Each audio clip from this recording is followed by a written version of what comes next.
Welcome everyone. एक छोटा सा टॉपिक है, उसको कवर करते हैं फटाफट। स्प्लिट जीन, ये हमारे सिलेबस में आता है। स्प्लिट जीन ज़्यादा कुछ है नहीं इसमें। स्प्लिट जीन जैसे कि मैंने पहले ही बताया था कि जीन दो तरह में डिवाइडेड होते हैं, इंट्रॉन और एक्सट्रॉन। तो हम उसके लिए निमोनिक भी बनाए थे कि आई इक्वल टू इनएक्टिव, कि वो एक्टिव नहीं है, उनका कुछ काम नहीं है। हालांकि हम इसी वीडियो में जानेंगे कि उनका काम क्या होता है बेसिकली। तो split gene is a condition, जैसे कि आप डेफिनेशन देख सकते हैं, found in several viral archaeobacterial genes, tRNA, RNA, most eukaryotic genes. सारे में, लगभग सारे जीन में ये मिलते हैं। तो फिर ये देखिए, द जेनेटिक इन्फॉर्मेशन ये स्टोर करते हैं interrupted bye non coding segments. यही बेसिकली स्प्लिट जीन को बताता है कि एक जीन, ये मान लीजिए ये है, तो ये हमारा हो गया जेनेटिक इन्फॉर्मेशन स्टोर करने वाला। ये देखिए, तो ये हमारा जीन हुआ। तो ये इंटरप्ट होते हैं कुछ नॉन कोडिंग सब्सटेंसेस, जिसको हम कहते हैं इंट्रॉन्स। जो कोडिंग है उनको हम कहते हैं exons. Effective, E for effective, जो ऐसे आप याद रख सकते हैं।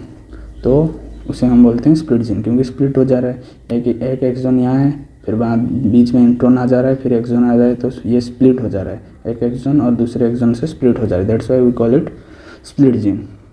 सो such genes aren't ready for further activity, they aren't ready for further activity। जैसे कि हमें पता चला कि वो इनएक्टिव होते हैं, they aren't ready for further activity।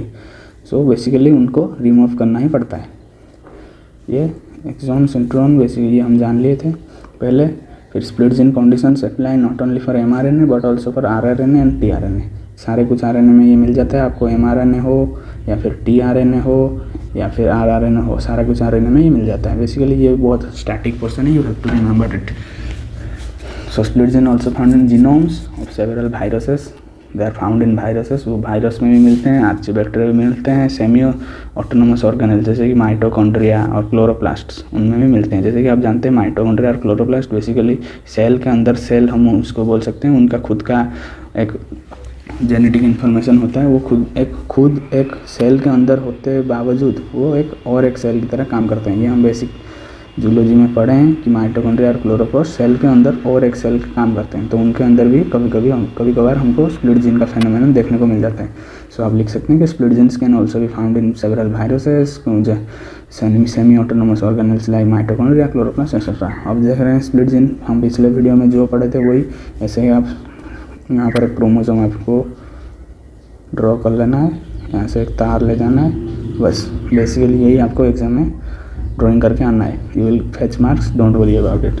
सो ये रहा बेसिकली स्प्लिट जीन आसान सा डायग्राम। फिर हम जानते हैं 5 क्लास ऑफ इंट्रॉन्स। जो इंट्रॉन्स होते हैं उनके 5 क्लासेस होते हैं। इंट्रॉन्स हमें पता है इनएक्टिव होते हैं, तो उनके 5 क्लासेस, जैसे कि ग्रुप 1, ग्रुप 2, ग्रुप 3, ग्रुप 4 और एक आर्कियल इंट्रॉन। तो ग्रुप 1 और ग्रुप टू इंट्रॉन जो है खुद ब खुद स्प्लाइस हो जाते हैं, अलग हो जाते हैं एक्सॉन से। तो उनको ज़्यादा कुछ करना नहीं पड़ता, वो कोई प्रोटीन वगैरह कुछ उनको रिक्वायरमेंट का नहीं होता है, तो वो अपने आप खुद से ही अलग हो जाते हैं। तो ये हमें जो ग्रुप 2 का इंट्रॉन है वो हमें टीआरएनए में मिल जाता है, माइटोकॉन्ड्रिया में मिल जाता है, बहुत सारी जगह में मिल जाते हैं। आप बस एग्जांपल के लिए ये दोनों याद रख सकते हैं। फिर ग्रुप 3, ये इसको स्प्लाइसोसोम की ज़रूरत होती है, वो स्प्लाइसोसोम मिलेगा तभी वो स्प्लाइस आउट होगा। एसआरएनए भी ज़रूरत होता है। फिर ग्रुप 4, इसको न्यूक्लियस ज़रूरत होता है, आर्कियल इंट्रॉन इनको प्रोटीन ज़रूरत होता है। तो बेसिकली ये सब आर्कियल एग्जाम्पल के लिए टीआरएनए, आरएनए, यहीं पर हम इसको मिल सकता है। ये आर्कियोबैक्टीरिया के आरएनए और टीआरएनए में हमें आर्कियल इंट्रॉन देखने को मिलता है। आर्कियोबैक्टीरिया, आर्कियल, ऐसे भी आप निमोनिक बना सकते हैं। फिर हमारा सबसे इम्पोर्टेंट पार्ट कि इनका सिग्निफिकेंस क्या होता है स्प्लिट जीन का। स्प्लिट जीन तो हम पहले से ही पढ़ते आ रहे हैं कि वो खुद ब खुद बन जाते हैं, फिर खुद ब खुद अलग हो जाते हैं। तो फिर उनको बेसिकली उनका मतलब क्या है बनने के लिए, वो बन क्यों रहे हैं। तो हालांकि ज़्यादा अगर हम लेमन टर्म में बोलें कि उनका कुछ यूज़ नहीं है, ऐसा नहीं है।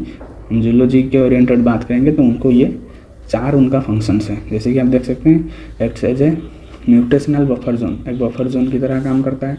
अपॉर्चुनिटी फॉर जीन सफलिंग, अगर ये एक्सॉन ये एक्सॉन रेप्लिकेशन के बाद या फिर ट्रांसक्रिप्शन के बाद गलत जगह है, तो अगर वो अब पास होते तो सफलिंग में दिक्कत होती है। इसलिए इंट्रॉन स्प्लाइस आउट होने के टाइम में ये यहाँ जा सकता है, ये यहाँ जा सकता है, तो सफलिंग में मदद होता है। फिर आता है provides an opportunity for alternate splicing भी हो सकता है, क्योंकि ये मान लीजिए ये एक इंट्रॉन है, ये एक इंट्रॉन है, यहाँ पर एक्सॉन, यहाँ पर एक्सॉन। तो हम अगर यहाँ पर जो एक्सॉन एक्सॉन एक्सॉन, तो अल्टरनेट स्प्लाइसिंग का मतलब ये होता है कि हम अल्टरनेट तरह की जब हम स्प्लाइस आउट इन दोनों को करेंगे तो ये एक्सॉन यहाँ आ सकता है, ये एक्सॉन यहाँ आ सकता है, ये एक्सॉन यहाँ, बेसिकली वो अपने अपने पोजीशन चेंज कर सकते हैं, उसमें भी वो हेल्प करता है। अगर यहाँ पर इंट्रॉन नहीं होता तो ये पॉसिबल नहीं होता। प्रोवाइड्स जीनोम रीअरेंजमेंट, वही बेसिकली वही बात अलग अलग स्टेटमेंट में बताया गया है। तो इतना तो यही था, स्प्लिट जीन छोटा सा टॉपिक था, जल्दी से कवर कर लिए। तो दैट्स इट, मिलते हैं नेक्स्ट क्लास में, बाय।